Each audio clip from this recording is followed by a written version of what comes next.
Okay, in this video, I'll show you how to delete your Instagram account without knowing your password, without a password. It's a method that works in 2021. It's an updated method, so make sure you give this video a like, subscribe if you're new, and also comment down below if you have any questions throughout the video. I'll get back to every single comment. Here is how you do it. You go on your Instagram account and you click on your profile picture, as you can see here at the bottom right corner. From there, what you want to do is choose the account that you want to delete.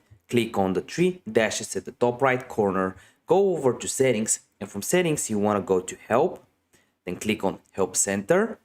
On help center you want to type in here delete, and by just typing in DEL, you see the first option, how do I delete my Instagram account? You click on that, go down below, go to the delete your account page, this link right here, and since you're signed in, maybe you know the password, you can delete from here. But if you don't know the password, you want to click is this arrow right here, click on logout, and you want to click on forgotten password, request a new password, and then go here again and do it. So this is how you do it.